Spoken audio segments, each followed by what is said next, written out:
Hello, salut tout le monde, nous voilà repartis pour un nouveau projet. Alors on va rester dans le même domaine que le tout premier, c'est-à-dire la menuiserie. La seule chose c'est que dans celui-ci on va y ajouter une petite touche de style en électricité. Alors l'idée, rien de très compliqué, combiner deux meubles en un. C'est-à-dire un meuble à chaussures dans la colonne de droite et une penderie dans la colonne de gauche. Alors pour ce qui est de la colonne de droite, il y aura plusieurs étagères à plusieurs hauteurs différentes sur lesquelles on viendra mettre toutes les paires de chaussures. Une porte ici devant qui viendra cacher toutes les paires de chaussures. Pour la colonne de gauche, donc la penderie, une tringle ici sur laquelle il y aura plusieurs crochets qui nous permettront de pendre toutes les vestes. Alors on aura un petit espace réservé ici, comme vous pouvez le voir, la planche du dessus et la planche latérale ne sont pas jointes aux extrémités, donc ça nous donne un petit espace ici qui va nous servir de vide-poche. On peut bien évidemment y poser notre courrier, facture, GSM et ainsi de suite. Et alors, petite touche pratique ici, donc sur la planche du dessus, sur la profondeur du meuble, donc quand vous regarderez par ici, sur l'arête ici de la planche, vous verrez tous des petits crochets qui vous permettront d'y pendre toutes vos clés. Ça c'est pour la partie menuiserie. Pour la partie électricité, donc on va venir installer des strip LED ici tout le tour à l'intérieur qui vont être commandés par un interrupteur ouvre-porte, c'est-à-dire que dès qu'on ouvrira la porte, l'interrupteur sera activé et les LED s'allumeront en même temps, ce qui nous permettra de voir plus facilement toutes nos paires de chaussures à l'intérieur. Voilà, ça c'est pour la touche électricité. Alors, un petit point quand même assez important, c'est que le meuble ici, on va le surélever sur un cadre, et ce cadre-là va nous permettre bien évidemment d'installer tout le câblage électrique, transfo et ainsi de suite, pour que ce soit caché et beaucoup plus discret. Voilà, donc là ça c'est l'idée. Maintenant je vais vous montrer le matériel, ce qu'on va utiliser. Bien évidemment on va utiliser les mêmes techniques que le premier projet, donc on reste sur le principe de meubles montables, démontables. Donc au niveau matériel il n'y a pas vraiment de nouvelles choses, si ce n'est la tringle. Voilà, donc je vous montre ça et on commence tout de suite. Voilà, pour la première partie, donc la partie menuiserie, comme je vous avais dit, on gardera le même principe de fixation, le même système. Donc les fixations comme on a utilisé la fois passée, système montable, démontable, des vis de fixation à tête creuse type Allen, les fixations pour la tringle, donc ici elle est grande donc je devrais la recouper à la bonne dimension par la suite, les crochets que je viendrai mettre sur la tringle qui permettront de pendre les vestes. Alors les taquets ce sont les petites fixations que l'on met pour venir déposer après par dessus les étagères, des équerres qui vont permettre de faire le cadre intérieur dans lequel on va retrouver toute la partie électricité, couvre-champ, donc le couvre-champ comme la fois passée c'est la bande que l'on met ici au-dessus quand le bois il a été coupé pour donner la même finition que le bois, le couteau qui va permettre de couper l'excédent de couvre-champ, et donc ici vous avez un aperçu du type de bois que j'ai utilisé. Donc la fois passée c'était un petit peu plus foncé, le style reste le même. Ok, donc ça ici l'élément que vous avez devant vous ici, ça c'est un des morceaux du cadre inférieur dans lequel il y aura la partie électricité, donc le meuble viendra se déposer ici au-dessus. Voilà, ça c'est pour la partie menuiserie. Donc maintenant on va commencer à faire le meuble, et une fois que c'est fait, je vous présenterai les éléments de la partie électricité. Ok, pour commencer, donc ça c'est la planche du bas du meuble, ici c'est la face avant.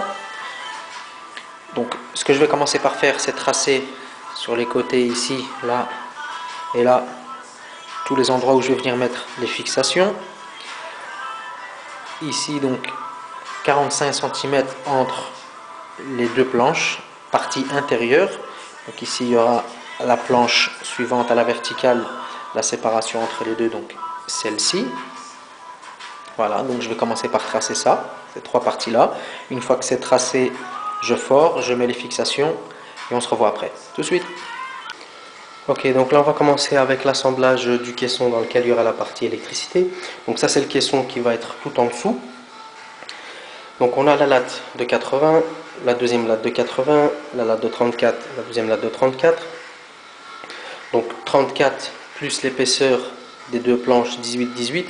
Donc on va avoir approximativement 2 cm et demi de décalage entre la profondeur du meuble et le caisson, ce qui va avoir pour effet que le caisson sera légèrement en retrait par rapport à la face avant du meuble. Alors pour ce qui est des assemblages, on va combiner deux systèmes, donc les équerres, comme j'avais dit au début, et alors des chevilles qui vont venir lier les deux éléments. Ça va permettre de rigidifier un petit peu le tout. Une fois qu'on a fait tout le tour du caisson, on va venir mettre une petite latte ici au milieu pour rigidifier le tout. Voilà. Donc je vais terminer ici le caisson et on passera à la suite. Tantôt. Ok, donc le caisson est terminé. Donc voilà ce que j'expliquais tout à l'heure concernant le caisson légèrement en retrait par rapport à la face avant du meuble. Donc comme vous pouvez le voir ici, il est légèrement en retrait. Donc la partie intérieure, voilà à quoi ça ressemble. Donc vous avez la latte ici au milieu qui fait office de renfort. Donc petite chose à pas oublier, c'est qu'avant d'assembler toutes vos pièces, pensez à mettre déjà tous les couvre-champs sur les parties découpées visibles. Donc en l'occurrence dans ce cas-ci, cette partie-là de la latte de 80, cette partie-là également de la latte de 80. Ce petit bout-ci, là vous n'êtes pas obligé de mettre un couvre-champ ici à partir du moment où vous ne le voyez pas. Cette planche ici au-dessus, donc sur la profondeur, on peut déjà effectivement mettre les couvre-champs de part et d'autre. Une autre chose aussi à pas oublier, quand vous faites votre assemblage de toutes vos planches, vous avez toujours une partie où il y a des éclats et une partie où il n'y en a pas. En général, la partie où il n'y a pas d'éclat quand vous utilisez une scie circulaire, c'est la partie du bas. Donc la partie en contact avec la machine, c'est là en général il y a toujours des éclats dedans. Pensez toujours à prendre les parties sans éclat côté visible, donc c'est-à-dire dans ce cas-ci côté extérieur, et les parties où il y a des éclats, laissez-les vers l'intérieur. Voilà, donc maintenant ce qu'on va faire pour solidariser la planche du bas du meuble avec le caisson, on va utiliser des vis comme ceci, donc c'est les vis à tête creuse type Allen. On va effectuer un percement à travers la planche du fond qui va aller aboutir dans l'épaisseur du caisson dans cette latte-ci. Et donc une fois qu'on aura bien vissé et qu'on sera à fleur avec la planche ici, une fois qu'on aura mis la planche par-dessus à la verticale, et bien cette vis-ci elle sera plus visible. Donc c'est des fixations type cachées, on va dire, de façon cachée, discrète par rapport au restant du meuble, et c'est le but recherché. Voilà, donc je prépare déjà tout ça et une fois que c'est prêt je vous montre tout de suite. Ok, donc là la planche du fond et le caisson sont solidaires comme vous pouvez le voir, voilà, ils tiennent bien l'un avec l'autre. Donc j'avais dit qu'on verrait pour mettre des fixations invisibles, donc c'est le cas ici. Donc là vous avez la vis à tête creuse type Allen, il y en a une ici, il y en a une là, qui sera cachée par la planche verticale. Ici, qui sera cachée par la planche du milieu, vous en avez une ici qui reprend dans la partie avant du caisson, vous en avez une là qui reprend dans la partie arrière du caisson, et vous en avez à nouveau deux ici sur la partie latérale qui seront à nouveau cachés par la planche verticale ici. Donc les couvre-champs sont mis partout. Comme je vous l'ai conseillé tout à l'heure, c'est mieux de les mettre quand tous les éléments sont démontés. C'est beaucoup plus facile, surtout pour couper avec le couvre-champ. Pour ce qui est de comment mettre le couvre-champ, là je vous conseillerais d'aller voir une des vidéos dans le projet précédent, donc de comment fabriquer un meuble TV. Voilà, donc ça c'est pour cette partie-ci. Maintenant on va s'attaquer à la fixation des planches latérales, donc celle-ci et celle-là. Celle du milieu on la fera en dernier. Donc, je vais préparer l'autre côté et puis je vous explique. A tout de suite. Ok, donc j'ai placé mes 4 vis de fixation. Maintenant je vais vous expliquer comment on fait. Alors, une chose que vous devez vérifier, c'est sur votre emballage il est indiqué ces vis là sont pour quel type de bois. Donc dans ce cas-ci c'est du bois de 18 mm. Sur l'emballage ici il est bien indiqué que c'est pour du bois de 18 mm. Donc les vis correspondent bien au type de bois qu'on va utiliser. Je dis ça parce que tout simplement cette petite fixation ici varie en fonction de l'épaisseur du bois. Alors maintenant, comment les mettre? Vous en mettez autant que vous voulez, vous les mettez où vous voulez, comme vous voulez.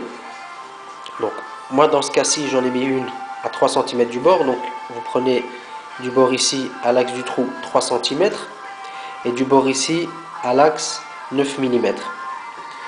Également la même chose à l'arrière, donc du bord à l'axe ici 3 cm, du bord de la planche à l'axe 9 mm. Vous faites un avant-trou avec une mèche de 2, vous vissez la pièce ici, vous faites la même chose pour la deuxième. Et maintenant pour pouvoir fixer cette pièce-ci, rien de très compliqué. Donc bien identifier la face avant du meuble. Donc cette partie-ci, c'est la face avant de mon meuble. Donc je reprends les 3 cm que j'ai mis ici, je les reprends là, donc 3 cm. Et du bas à l'axe ici, 3 cm,4 cm. Les 3 cm,4 cm sont donnés sur l'emballage ici, donc il y a un petit schéma qui explique un petit peu comment il faut les mettre. Donc les 3 cm,4 cm sont donnés ici.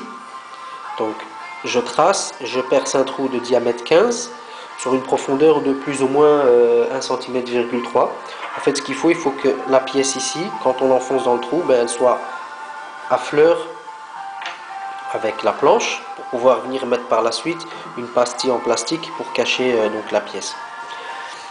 Donc je répète, je prends 3 cm de la face avant à l'axe ici, 3 cm,4 cm du bas à l'axe ici, je fais un trou diamètre 15 sur une profondeur de 13 mm. Une fois que c'est fait, vous reprenez votre mesure ici à l'avant, donc 3 cm de là à l'axe, 9 mm du bord à l'axe, je fais un trou avec une mèche à bois de 7,5, ça c'est ce qui est préconisé ici sur le petit schéma. Donc je perce comme ceci jusqu'à ce que j'aboutisse dans le trou ici. Bien évidemment, il ne faut pas mettre la pièce quand vous faites le trou, là moi c'est parce qu'il est déjà fait. Donc vous percez jusqu'à ce que vous aboutissiez dans le trou ici.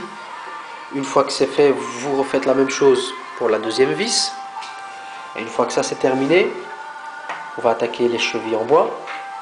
Donc tout simplement vous les disposez comme vous voulez. Moi dans ce cas-ci j'ai fait un trou de la face avant jusqu'à ici 15 cm j'ai pris. Je me suis mis dans l'axe donc 9 mm, donc l'axe de la planche. J'ai fait un trou. J'ai fait la même chose ici à l'arrière, donc 15 cm de l'arrière jusqu'à l'axe du trou, 9 mm du bord jusqu'à l'axe du trou, j'ai percé. Alors avant de mettre les chevilles en bois, pour pouvoir avoir cette mesure-ci qui coïncide avec cette planche-ci, ce que vous faites, vous utilisez ces petites pièces qui se vendent en magasin. Donc vous les enfoncez dans le trou, comme ceci. En fait, quand vous allez prendre cette planche-ci, que vous allez venir la mettre ici au-dessus, il y a une petite pointe ici, qui va faire un marquage là. Et donc vous allez avoir l'axe du trou que vous devez faire, en diamètre 6, dans ce cas-ci, puisque ce sont des chevilles en bois de 6. Et donc une fois que le marquage est fait, vous faites votre trou de 6, et vous n'avez plus qu'à remettre vos chevilles ici dedans, et disposer la planche. Vous faites ça la même chose de l'autre côté, et une fois que c'est fait, on se voit pour la planche du milieu. A tout de suite. Voilà, donc maintenant qu'on a mis les deux planches latérales, on va s'attaquer donc à la planche du milieu. Alors rien de très compliqué. On sait que le compartiment ici fait 45 de large. Nous, qu'est-ce qu'on va faire? On va prendre 45,2. On va laisser un tout petit peu de jeu, étant donné qu'on va mettre des taquets de part et d'autre pour supporter les étagères. On va laisser 1 à 2 mm de jeu pour pouvoir glisser l'étagère sans trop de problème. Donc des 45, on rajoute 2 mm, ça nous fait 45,2. On trace une ligne à l'avant, une ligne à l'arrière, on trace une grande ligne à travers. Ça va correspondre donc à l'arête intérieure donc, de cette planche-ci. Et alors pour les fixations, donc on refait la même chose que pour les deux planches latérales, le même principe. Donc une fois que c'est fait, on dispose la planche du milieu, on redispose les deux planches extrêmes et on va s'attaquer à la planche du haut qui va lier la planche de droite à la planche du milieu. A tout de suite. Voilà, donc ça c'est la planche donc du dessus qui va lier la planche de droite à la planche du milieu. Donc ici faites bien attention que la planche est à l'envers, donc la partie droite du meuble de ce côté-ci et ici la planche du milieu. Donc la planche doit tourner en fait comme ceci, ça étant la partie inférieure, donc la partie intérieure, partie basse du meuble, et ceci la partie haute, la partie du dessus. Donc avant de commencer à tracer et de placer vos différentes vis, pensez à mettre vos couvre-champs si c'est nécessaire. Bon, dans mon cas, j'ai dû mettre de ce côté-ci et de l'autre côté un couvre-champ, donc moi c'est déjà fait. Alors donc pour le placement des vis, rien de très compliqué. Ceci étant la partie droite du meuble, donc moi ce que j'ai fait, à nouveau le même principe. J'ai pris 3 cm, ça correspond à l'axe, 9 mm l'axe de la vis, 3 cm, 9 mm axe de la vis, avant trou diamètre 2, je mets les deux vis, Alors ce que j'ai fait, c'est que j'ai pris le bord ici du meuble et j'ai pris les 18 mm, donc la ligne que vous voyez ici correspond à l'intérieur de la planche. Donc j'ai pris mes 45,2, j'ai tracé l'autre ligne, et donc la planche du milieu, ceci correspond à l'intérieur, donc l'arête intérieure de la planche du milieu. Donc ce qu'on fait à nouveau, on reprend donc 5 cm, 9 mm, 3 cm, 9 mm. Une fois que c'est fait, donc on trace les autres trous de diamètre 15 sur la planche de droite et la planche du milieu, on fait les trous, on prépare les chevilles à bois et on se revoit après. A tout de suite. Voilà, donc la planche du dessus est mise. Donc là, comme vous pouvez le voir, c'est le compartiment dans lequel il y aura toutes les étagères pour les paires de chaussures. Alors maintenant, on va s'attaquer à la petite planche qui va venir entre la planche de gauche et la planche du milieu. Alors la hauteur à laquelle on va venir la mettre, ça dépend de vous. Bien évidemment, ne la mettez pas trop basse non plus, étant donné qu'il y a encore une tringle qui doit venir en dessous de cette planche-là. Donc si vous mettez la tringle trop bas, bien évidemment, vos manteaux vont traîner sur le fond du meuble. Donc moi j'ai pris la mesure d'1,52 m, ça va être le bas de ma planche. Donc 1,52 m à partir d'ici, une élévation d'1,52 m, j'arrive ici. Donc on reporte la même cotation en face, on trace une ligne à l'horizontale, une ligne à l'horizontale. Ça va donc nous donner le niveau de notre planche ici, comme ceci. Alors les fixations qu'on va utiliser, c'est les mêmes qu'on a mis sur ces planches-là, donc on va utiliser le même principe. Bien évidemment, cette pièce-ci, on va s'arranger pour qu'elle soit en dessous, comme ça elle ne soit pas visible. Et alors, n'oubliez pas une chose aussi assez importante, de mettre le couvre-champ ici au-dessus, puisque c'est quand même, bon, c'est pas une partie directement visible, mais question de propreté, de netteté, c'est toujours mieux de mettre le couvre-champ là au-dessus. Voilà, donc maintenant, je vais tracer, percer, mettre les vis, et on se revoit après, tout de suite. Voilà, donc la petite planche horizontale est en place. Voici donc le compartiment penderie. Donc comme je vous ai dit tout à l'heure, fixation côté inférieur, comme ça le côté supérieur, côté visible reste propre. Maintenant que cette pièce-ci est en place, on va s'attaquer à la tringle. Alors pour la tringle, vous avez besoin de deux pièces comme ceci. Une pièce qui viendra de ce côté-là et une pièce à l'opposé. Malheureusement avec cette pièce-ci, on ne reçoit aucune mesure, aucun axe, rien du tout, donc on va devoir se débrouiller autrement. Alors, ce que je vais faire, c'est que je vais prendre l'axe ici de cette planche-ci. Je prends l'axe ici, je descends de 5 cm, ça va correspondre à l'axe du cercle ici, cercle extérieur. Alors je sais que le cercle a un diamètre de 4,9 cm, donc qu'est-ce que je fais? Je prends un compas, je me mets sur l'axe que j'ai tracé ici et je trace un cercle de 4,9. Une fois que c'est fait, je prends ma pièce en question, je la mets dans le cercle. Alors je trace les 3 points de fixation. Une fois que j'ai tracé les 3 points de fixation, je fais un avant-trou, je fixe cette bague-ci, je fais la même chose côté opposé. Une fois que c'est fait, je prends donc ma tringle. Ok.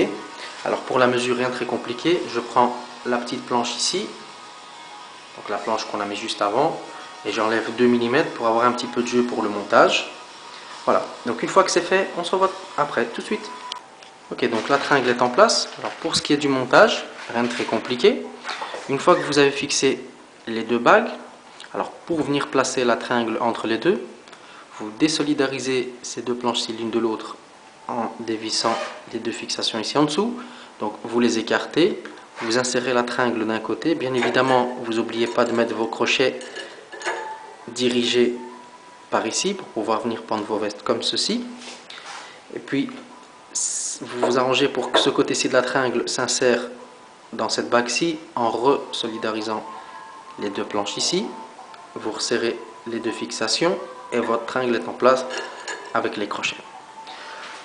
La suite, ça va être donc le traçage des trous ici pour venir insérer les taquets qui vont venir supporter toutes les étagères. Alors, je vais préparer cette planche-ci et on se revoit après, tout de suite. Ok, alors nous voici partis pour les traçages, pour les percements, pour les taquets. Donc les taquets, je le rappelle, ce sont ces petits supports pour les étagères. Alors petite chose à savoir, c'est que le diamètre ici de ceci, c'est diamètre 7. Donc il faudra percer avec une mèche à bois de 7. Alors pour ce qui est des traçages, si vous avez un gabarit, rien de plus simple, vous mettez votre gabarit, sachant qu'ici c'est le dessus du meuble et que c'est la planche latérale droite. Donc ça c'est le haut. Il vous suffit de placer votre gabarit ici, de prendre votre point de repère, admettons ici, moi j'ai pris 15 cm, et puis sur votre gabarit, vous faites un traçage tous les 5 cm jusqu'au bout. Si vous n'en avez pas, vous faites comme moi, vous prenez une latte, comme celle-ci par exemple. Donc identifiez bien la partie haut du meuble, donc ici j'ai marqué haut.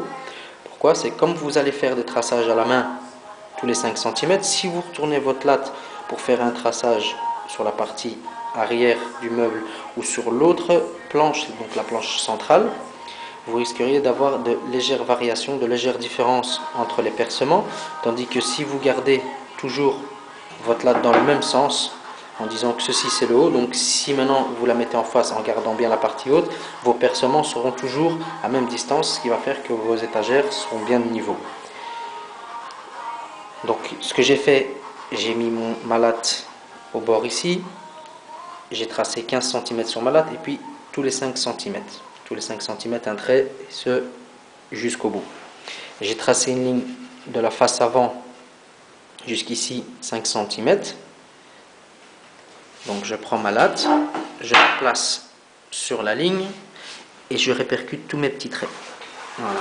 Donc tous les petits traits, je les ai retracés sur la planche, comme vous pouvez le voir là, là, et ainsi de suite jusqu'au bout. Et il ne vous suffit plus que de percer à diamètre 7 sur une profondeur d'environ 12 mm, donc 1,2 cm de profondeur pour que le pied complet du taquet puisse s'enfoncer.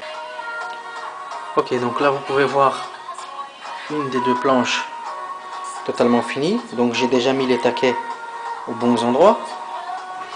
Et donc la deuxième planche, la voici, également terminée, donc tous les percements sont faits. J'ai déjà mis tous les taquets aux bons endroits. Donc comme vous avez pu le voir, moi pour avoir une facilité de travail, j'ai redémonté le meuble pour faire les traçages, les percements et tout. Donc maintenant je vais remonter le tout et on se revoit après, tout de suite. Ok, donc là le meuble est remonté.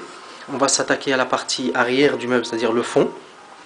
Donc comme vous pouvez le voir, j'ai déjà commencé à disposer le contreplaqué qui va nous donner donc un fond bien fini du meuble et va permettre de solidariser le tout. Alors le principe, rien de très compliqué. Donc j'ai disposé, en commençant par le bas, disposé mon contreplaqué.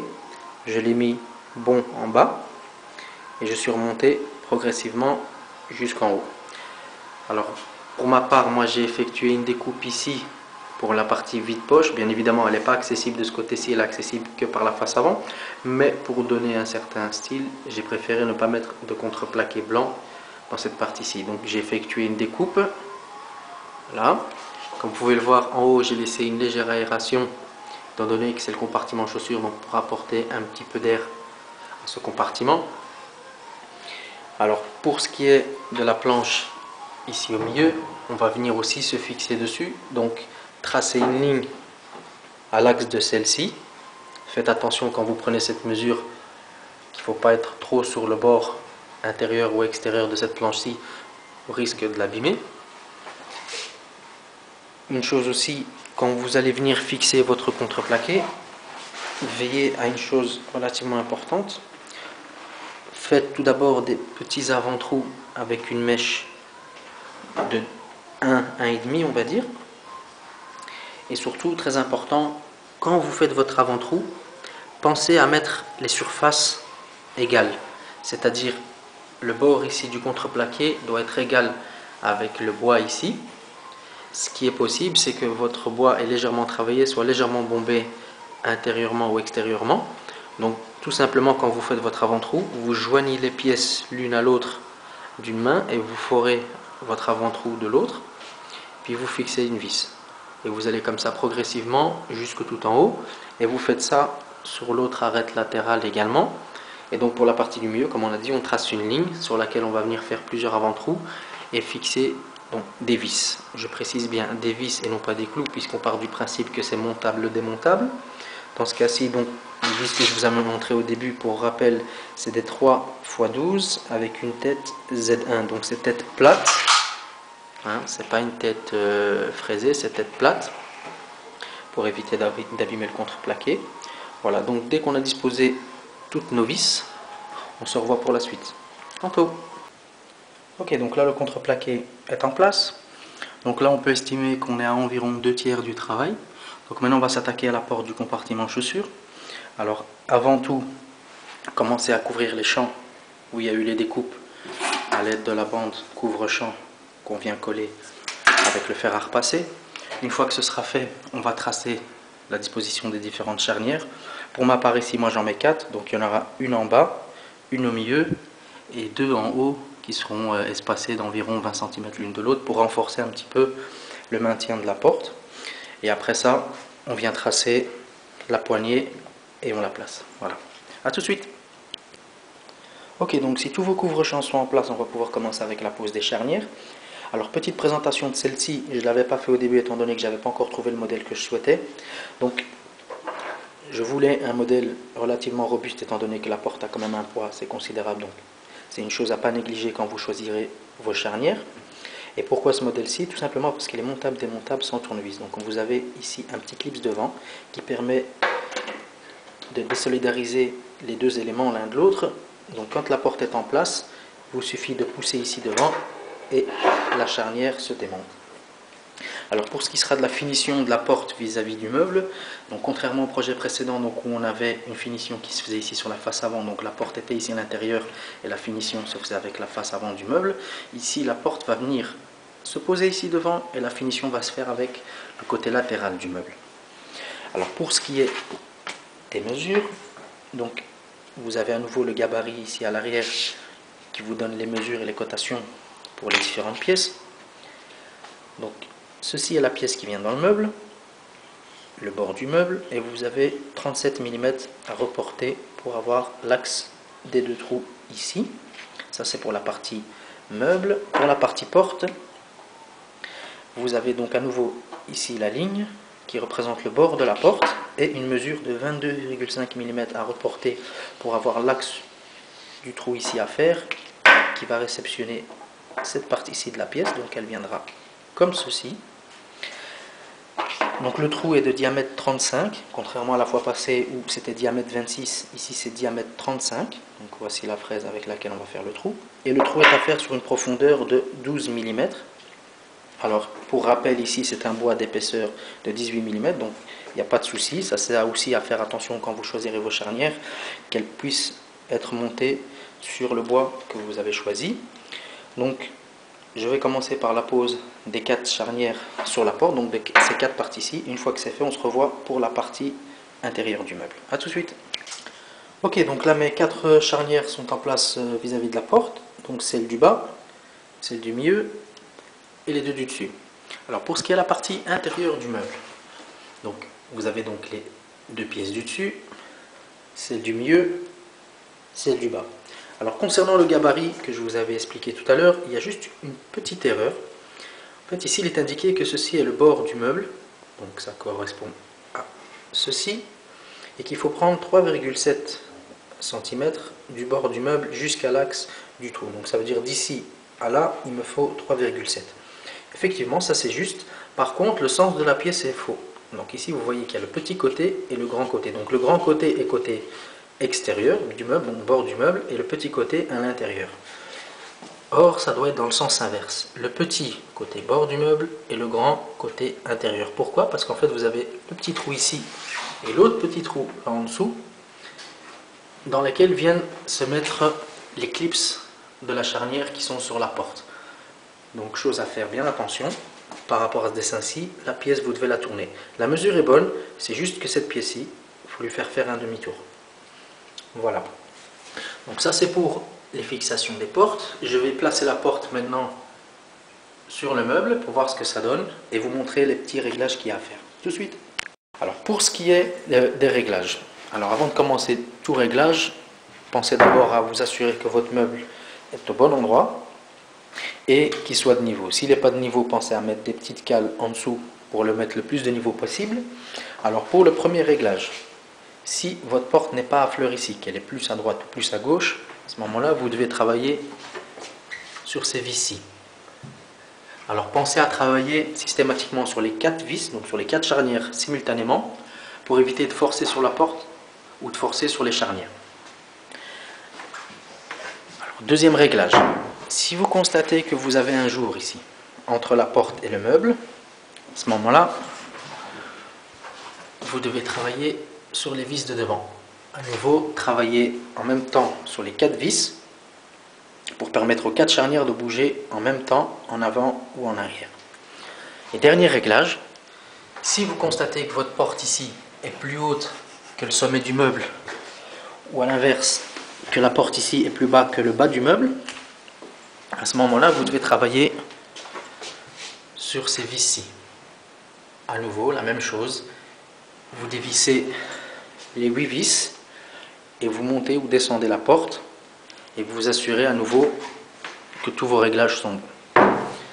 Voilà, ça c'est pour les réglages. Alors maintenant on va attaquer la dernière partie qui est la poignée de la porte. Donc je démonte la porte, je trace la poignée et on se revoit après. Tout de suite. Ok, alors pour ce qui est du traçage de la poignée, donc, voici ma poignée. Donc entre axe entre ce trou-ci et ce trou-ci, 12,7. Donc ce que je fais, je prends le milieu de la porte. Du bord, 5 cm. Comme ça ma poignée sera décalée de 5 cm par rapport au bord de la porte. Bien évidemment, vous pouvez la mettre à l'horizontale, un oblique, vous pouvez mettre une poignée en bas, une poignée en haut. Si par exemple vous avez des enfants, une poignée un peu plus bas et une poignée un peu plus haut, ça c'est vous qui décidez. Bien évidemment, vous pouvez mettre un autre modèle de poignée, ça c'est à votre libre choix.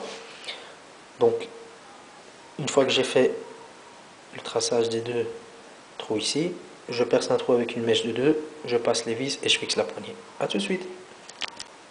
Ok, donc voilà, la poignée est en place, donc j'ai fait mes 2 trous et je l'ai fixé. Alors pensez à une chose, quand vous forez les 2 trous pour les fixations, forez de l'extérieur vers l'intérieur. Pourquoi? C'est au cas où vous avez un éclat ici dans le bois, qui soit du côté intérieur, donc côté peu visible, à la limite vous savez toujours mettre une rondelle ici pour le cacher, que de ce côté-ci, parce qu'une fois que vous avez un éclat de ce côté-ci, ça va être difficile de le masquer. Voilà, donc la poignée est en place, la porte est en place, tout le reste est en ordre. On va pouvoir commencer la partie électricité. A tout de suite.